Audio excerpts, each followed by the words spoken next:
안녕하세요. 한국유전학연구소 김숙자 원장입니다.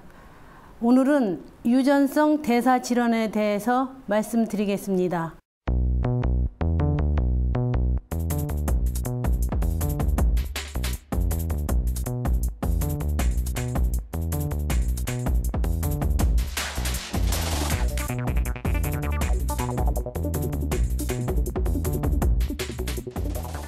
우리가 매일 하루도 빠지지 않고 음식을 먹고 있죠. 매일 먹는 음식이 아무 생각 없이 섭취되지만 그 음식 때문에 우리 몸이 유지가 되고 성장을 하고 있습니다. 우리 몸에서 음식물을 섭취하면 소화기관에서 영양소가 물과 함께 흡수되어 필요한 에너지를 만들어 우리 몸이 유지가 되고 있습니다.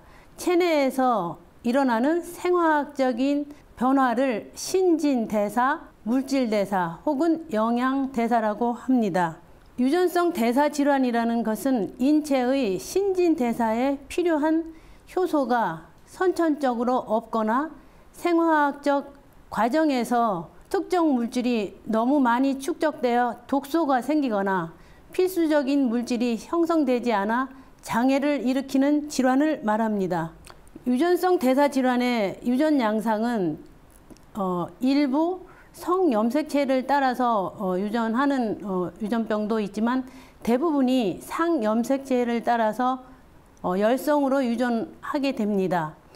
부모는 겉으로는 정상이나 잠재적인 유전자를 가지고 있기 때문에 아기는 엄마와 아빠로부터 나쁜 유전자를 동시에 가지고 태어날 때 대사질환이 나타납니다.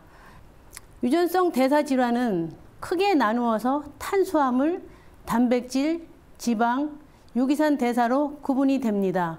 우리가 먹는 음식물의 대부분은 가장 중요한 에너지를 만드는 것은 탄수화물로부터 오고 그 이외에 음식물 섭취가 불가능할 때는 지방을 이용하기 때문에 지방을 마음대로 이용하지 못하는 경우에는 에너지의 불균형에 빠지게 되고 그것으로 인해서 장애를 받게 됩니다. 대사 이상이 생겼을 때 성장이 잘 되지 않거나 경련이 일어나거나 때로는 정신지체가 올 수가 있습니다. 한국에서 대사질환의 빈도는 각 질환에 대한 발생 빈도는 아주 낮으나 모두 합쳐서 총체적으로 500명에서 1000명의 하나꼴로 발생되고 있습니다. 대사질환의 분포는 우리나라에서 가장 흔한 대사질환은 유기산 대사질환이 3분의 1을 차지하고 그 이외에 요소회로 대사질환, 아미노산 대사질환 순으로 나타나지만 다른 나라와 마찬가지로 우리나라에도 모든 종류의 대사질환이 있습니다. 대사질환을 의심하게 되는 경우는 대부분 금방 태어난 신생아는 전혀 증세가 없습니다. 그러나 수유를 시작하면서 대사가 되지 않는 물질이 축적되면서 증세가 나타나기 시작합니다. 첫 번째 증세는 아기가 잘 먹으려고 하지 않거나 먹는 것마다 모두 토할 경우, 아니면 그저 잠만 자고 일어나지 않는 기면 상태에 빠질 경우가 있습니다. 아주 심할 경우는 경련을 일으키거나 사지에 힘이 없이 늘어지는 경우도 있고, 처음부터 다리가 뻣뻣하고 보통 아기들이 2개월이 넘어서 목을 가누는 것이 정상이지만 태어나자마자 바로 너무 일찍 목을 가는 경우는 대사 이상이 있는 경우와 관련될 수 있습니다. 후기 증세로는 아기가 혼수 상태에 빠지거나 정신지체, 때로는 간질과도 관련될 수 있고, 많은 아기들이 이런 대사질환이 있을 경우에 초기에는 문제가 없다가 발달이 늦거나 말을 하지 못하는 경우가 있습니다. 때로는 모든 것이 정상이고 생긴 것도 모두 정상이지만 주위가 산만하고 자폐증이 있는 경우도 있습니다. 또한 머리가 너무 크거나 머리가 잘 자라지 않는 경우도 있고, 얼굴 모양이 이상하게 나타나는 경우도 때로는 대사질환과 관련될 수 있습니다. 부모님과 달리 유난히 눈썹이 진하고 털이 많이 나는 경우, 시각과 청각 장애의 일부도 대사질환과 관련이 될 수 있습니다.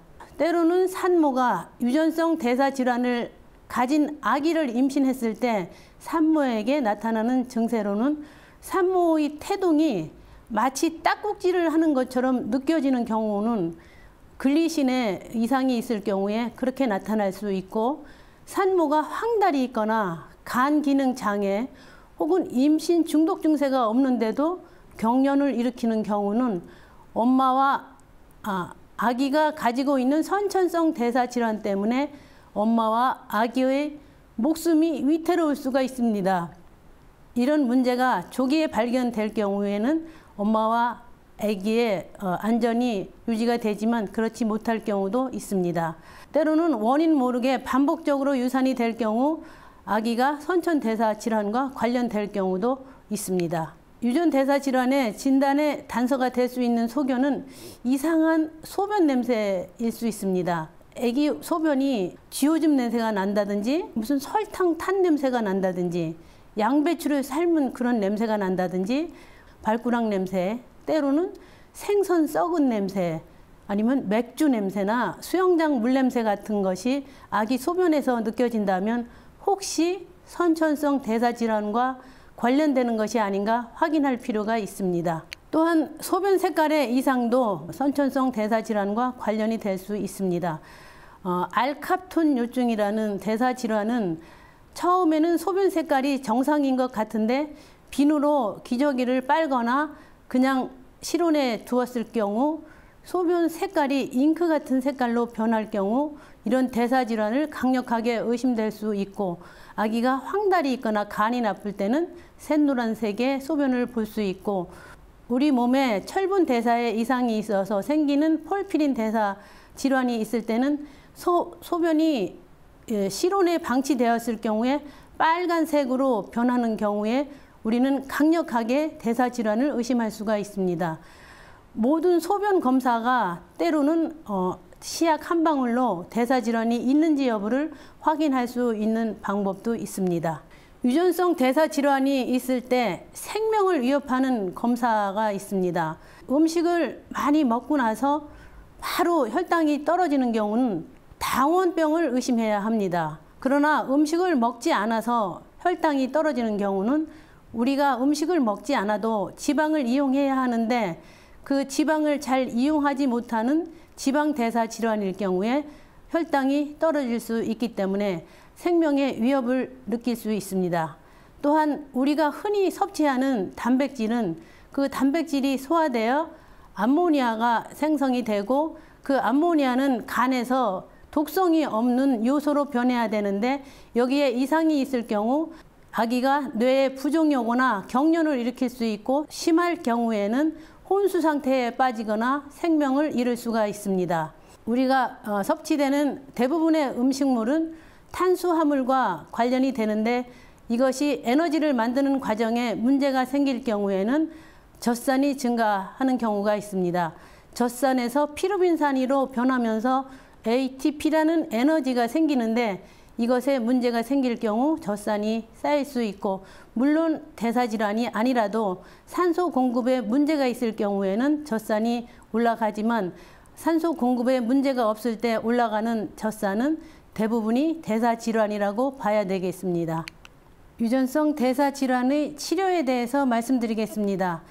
유전성 대사질환은 대사가 되지 않는 음식을 제한하고 성장에 필요한 최소한의 단백질이나 영양소를 섭취하여 유지하는 것이 가장 중요합니다. 그러나 대사질환이 너무 무서워 너무 음식을 제한하는 경우에는 오히려 아기에게 나쁜 영향을 미칠 수 있고 때로는 위험할 수 있습니다. 부족한 효소를 치료하는 경우도 있고 조효소를 단순하게 투여하면 되는 경우도 있고, 모든 음식을 제한하지 않고 충분히 먹고 음식물을 대사시키는 그런 약물을 사용하는 경우도 있고, 그러나 응급 상황일 때 복막투석이나 혈액투석으로 즉시 독성이 있는 대사물질을 제거해야 되는 경우도 있습니다. 그러나 장기적인 치료 방법으로는 간이나 신장이식, 골수이식, 때로는 줄기세포 치료가 이용이 될 수 있습니다. 신생아 스크리닝 검사에 대해서 말씀드리겠습니다. 아기가 태어나서 증세가 나타나기 전에 질병을 조기에 진단하여 치료할 경우에 장애를 예방할 수 있습니다. 이 시기를 놓치면 장애가 오거나 때로는 사망에 이를 수도 있습니다. 신생아 스크리닝의 시기는 태어나서 음식물 섭취가 이루어져서 대사 물질이 혈액에 올라갈 경우에 태어나서 3일 이후에 해야 가장 적당합니다. 그러나 아기가 아파서 수혈을 받아야 될 경우에는 수혈 전에 채취하고 수혈 이후에 2개월 돼서 다시 재검사가 필요합니다. 그리고 미숙아나 저체중아일 경우에는 태어나서 일주일 지나서 체열을 하고 다시 재검사가 필요합니다. 우리가 선천성 대사질환은 증세가 나타나기 전에 신생아 시기에 대사질환 검사를 시행하는 것이 가장 좋습니다. 진단을 받았을 경우 대사 위기가 발생하기 전에 항상 관리를 받아야 되고 아기가 정상으로 발달되고 성장하는지를 확인해야 합니다. 이미 장애를 입었더라도 재활치료를 조기에 때로는 교육을 조기에 받아서 최소한의 자립 능력을 극대화시켜야 하겠습니다.